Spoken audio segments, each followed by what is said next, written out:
Hello बच्चों, कैसे हो आप सभी। आशा करती हूँ आप सभी स्वस्थ होंगे। चलिए आज की वर्कशीट शुरू करते बेटा। आज दिनांक है 4 अक्टूबर 2021 और डीआई द्वारा दी गई वर्कशीट नंबर 85 हम करेंगे। तो आज हमारी दो वर्कशीट आई हैं 85 में, भाग ए और भाग बी। ए है हमारा हिंदी विषय का जो अभी हम करेंगे और इस कार्यपत्रिका के पूरे होने के बाद हम भाग बी करेंगे जो हमारी ईवीएस की बुक है, हमारे आसपास जो बुक है उसमें से है। तो इसी वीडियो में आपको दोनों वर्कशीट कराई जाएंगी बेटा, बने रहिए वीडियो के अंत तक। यह है हिंदी के कार्यपत्रिका कक्षा 3 के लिए। यहाँ साथ में आप अपना सेक्शन लिखेंगे ए, बी या सी, जो भी आपका सेक्शन है। आज हम हमारी पाठ्यपुस्तक रिमझिम में टिप टिप वा पाठ है जो हम लास्ट कई वर्कशीट से करते आ रहे हैं, उसी से आज की वर्कशीट है। यहाँ आपको अपना नाम और यहाँ पर अपने शिक्षक या शिक्षिका का नाम लिखना है। बच्चों, आपने पाठ टिप टिपा बहुत ही आनंद के साथ पढ़ा। आइए अब पाठ में आए कुछ शब्दों पर ध्यान देते हैं, जैसे मूसलाधार बारिश, डरपोक शेर, बेचारा बाघ, मोटा लठ, चिंतित बुढ़िया। इन शब्दों में गहरे रंग के शब्द संज्ञा शब्द की विशेषता बता रहे हैं। देखिए एक बार फिर से शब्दों को। बारिश कैसी है? मूसलाधार। शेर कैसा है? डरपोक। बाघ बेचारा। लठ कैसा है? मोटा। बुढ़िया कैसी है? चिंतित है, उसको चिंता हो रही है। तो हमारे यहां पर मूसलाधार, डरपोक, बेचारा, मोटा, चिंतित, ये बाकी शब्दों की विशेषता बता रहे हैं। बारिश की, शेर की, बाघ की, लठ की, बुढ़िया की। तो ये क्या है? ये हमारी क्या है? विशेषण है, विशेषण शब्द है ये। जो शब्द संज्ञा और सर्वनाम की विशेषता बताते हैं उन्हें विशेषण कहते हैं। भाग एक। आइए बच्चों, नीचे दिए गए वाक्यों में विशेषण शब्दों पर गोला लगाइए।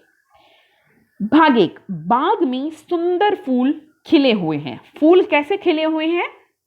सुंदर। 2। जरूर यह कोई बड़ा जानवर है। तो अब जानवर कैसा है? बड़ा। नेहा एक समझदार लड़की है। तो कैसी है लड़की? नेहा समझदार लड़की। आसमान में काले बादल छाए हैं। कैसे बादल छाए हैं? काले। तो सुंदर, बड़ा, समझदार, काले, ये हमारे क्या है? विशेषण शब्द है जो फूल की विशेषता बता रहा है सुंदर, जानवर की बड़ा, लड़की की विशेषता है समझदार और बादल की विशेषता है काले। भाग 2। पाठ के आधार पर दिए गए विशेषण शब्दों को संज्ञा शब्दों से मिलाइए। जैसे मूसलाधार। मूसलाधार क्या है? बारिश। बेचारा बाघ, ज्ञानी पंडित, मजेदार कहानी। फिर से देखते हैं एक बार। मूसलाधार वर्षा यानी बहुत तेज बारिश, बेचारा बाघ, ज्ञानी पंडित जी, मजेदार कहानी। भाग 3। बच्चों, अब आप अपनी कोई 3 विशेषता लिखें। तो यहां पर आपको क्या है? अपनी विशेषता लिखनी है कि कैसे हो आप। अगर आप लंबे हैं तो लंबे लिखिए, और अगर आप मोटे हैं तो मोटे लिख लीजिए, पतले हैं तो पतले लिखिए, और समझदार हैं तो समझदार लिखिए। तो यहां पर आपको अपनी विशेषता लिखनी है। लंबे हो, लंबा, छोटा, जैसे भी हो आप, ठीक है। और यहां पर समझदार, अगर आप समझदार हैं तो, ठीक है। और समय का सदुपयोग करते हो तो इस तरह से आपको अपनी कोई 3 विशेषता लिखनी है कि आप में कौन कौन सी 3 विशेषताएं हैं। आओ बातचीत करें।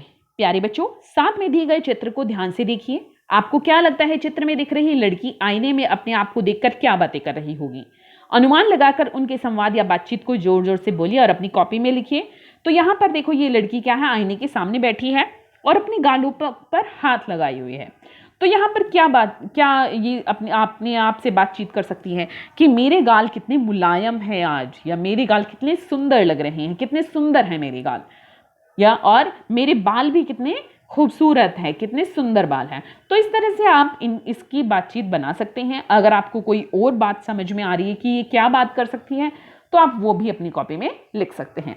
अभिभावकों के लिए सुझाव है, बच्चों से पूछा जा सकता है कि वर्षा ऋतु में उन्हें क्या क्या करना अच्छा लगता है, और क्या वर्षा ऋतु की कुछ बातें ऐसी भी हैं जो उन्हें अच्छी नहीं लगती। तो अभी आप अभिभावक बच्चों से पूछ सकते हैं कि वर्षा ऋतु में उन्हें क्या क्या करना अच्छा लगता है, या वर्षा ऋतु की कौन सी बातें उन्हें अच्छी लगती हैं और कौन सी बातें उन्हें अच्छी नहीं लगती। तो बच्चों, आपको कार्यपत्रिका मजेदार लगी ना? अब बताइए आपने क्या नया सीखा।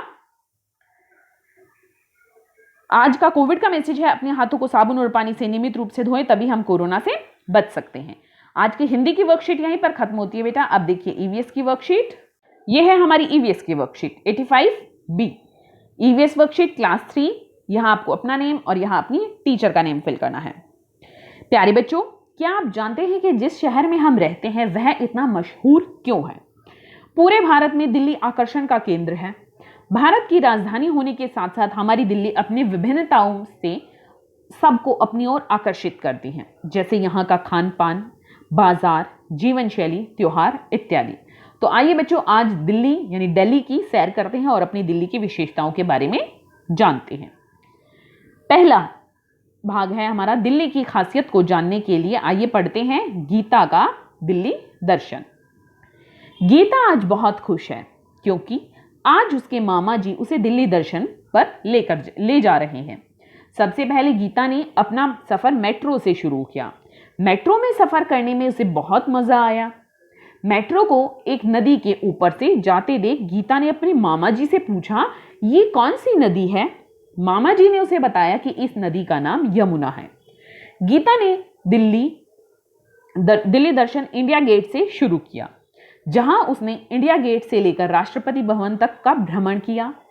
राष्ट्रपति भवन की बनावट देखकर वह दंग रह गई। इंडिया गेट के पास चिल्ड्रन पार्क में उसे बहुत से झूलों पर मजे किए उसने। उसके बाद वह मेट्रो से पुरानी दिल्ली गई। गीता ने वहां लाल किला देखा, शीशगंज गुरुद्वारा देखा और चांदनी चौक की मार्केट देखी, जहां पर सभी प्रकार का सामान और तरह तरह का लजीज खाना उपलब्ध था। फिर मामा जी उसको कुतुब मीनार दिखाने ले गए। जब गीता रात के समय कुतुब मीनार पहुंची तो उसकी आंखें वहां की जगमगाहट से चमक उठी। गीता को वह दृश्य बहुत पसंद आया। वहां से वह अपने मामा जी के घर आई और अपनी मां को सभी बातें बड़ी उत्सुकता से बताई। तो आपने देखा कि कैसे गीता ने दिल्ली दर्शन किए। तो अब मुझे यहां पर आप कमेंट सेक्शन में बताना बेटा कि आपने दिल्ली में इनमें से कौन कौन सी चीजें देखी है। ठीक है, आपने जाकर कौन कौन सी चीजें देखी है, बुक, अखबार या टीवी पर नहीं, आपने जाके कौन कौन सी चीजें इनमें से देखी हैं। चलिए अब प्रश्न शुरू करते हैं। प्रश्न 2, गीता के दिल्ली दर्शन से संबंधित कुछ प्रश्न नीचे दिए गए हैं, इनके उत्तर अपनी कॉपी में लिखिए।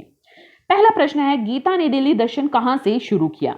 तो यहां पर है, देखिए, गीता ने दिल्ली दर्शन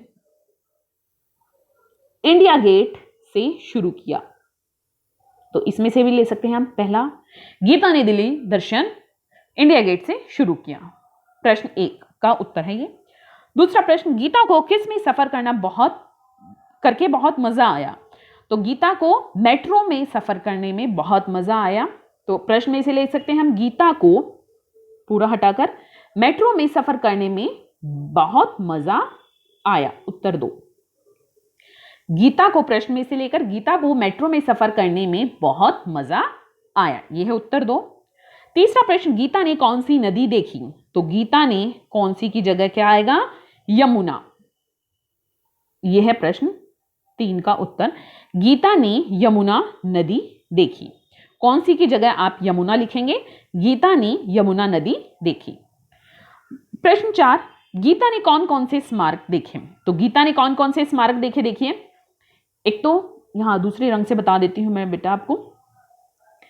गीता ने इंडिया गेट, राष्ट्रपति भवन, लाल किला, शीशगंज गुरुद्वारा, चांदनी चौक की मार्केट और कुतुब मीनार स्मारक देखें। ठीक है, और चिल्ड्रन पार्क भी आप इसमें ऐड कर सकते हैं। तो कौन कौन से देखे? देखिए, गीता ने इंडिया गेट, राष्ट्रपति भवन, लाल किला, शीशगंज गुरुद्वारा, चांदनी चौक की मार्केट, कुतुब मीनार आदि देखे।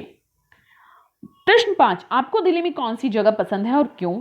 तो वही प्रश्न है जो मैंने आपसे अभी पूछा कि दिल्ली में जो जगह आपने देखी है या नहीं देखी है परंतु चित्र में आपको अच्छी लगती है, तो उस जगह का नाम आपको यहां पर बताना है और वो जगह पसंद क्यों है उसका कारण भी आपको बताना है। आगे देखते बेटा। प्रश्न 3, बच्चों, दिल्ली में बहुत से प्रसिद्ध स्मारक है, उनमें से कुछ के चित्र नीचे दिए गए हैं। संकेत बॉक्स की सहायता से स्मारकों को पहचान कर क्रमानुसार अपनी कॉपी में लिखिए। देखिए, पहला चित्र जो है यह है हुमायूं का मकबरा। हुमायूं का मकबरा। पहला चित्र क्या है? हुमायूं का मकबरा। हुमायूं तो आपने नाम हो सकता है सुना हो, तो ये हुमायूं का मकबरा है। दूसरा चित्र किसका है? यह है जंतर मंतर का। किसका है दूसरा चित्र? जंतर मंतर का। तीसरा चित्र, ये बहुत ऊंची इमारत है, ये क्या है? कुतुब मीनार। चौथा चित्र है राजघाट का। महात्मा गांधी जी की समाधि है यहाँ पर, तो ये है राजघाट का। पांचवा चित्र है लोटस टेम्पल। तो आप देखिए ये कैसा है? कमल के फूल जैसी ही शेप है इसकी, तो इसे लोटस टेम्पल कहते हैं। पहला है हुमायूं का मकबरा, Jantar Mantar, Qutub Minar, Rajghat, lotus temple. Activity है दिल्ली की कोई भी एक जगह जो आपको पसंद है उसके बारे में बताते हुए एक वीडियो बनाइए और अपने टीचर के साथ साझा कीजिए कि आपको कौन सी जगह अच्छी लगती है, उसके बारे में बताते हुए एक वीडियो अपनी टीचर के साथ शेयर कीजिए। अभिभावकों के लिए सुझाव है बच्चों से दिल्ली से जुड़े बदलावों के बारे में चर्चा करें और उपरोक्त गतिविधि को करने में बच्चों की सहायता कीजिए। आज का कोविड का मैसेज है कि जब भी हम घर से बाहर जाएं हमें सोशल डिस्टेंस मेंटेन रखना चाहिए, तभी हम कोरोना को हरा सकते हैं। आज की वर्कशीट यहीं पर खत्म होती है बेटा, फिर मिलते हैं एक नई वर्कशीट के साथ। तब तक के लिए अपना ध्यान रखना। धन्यवाद।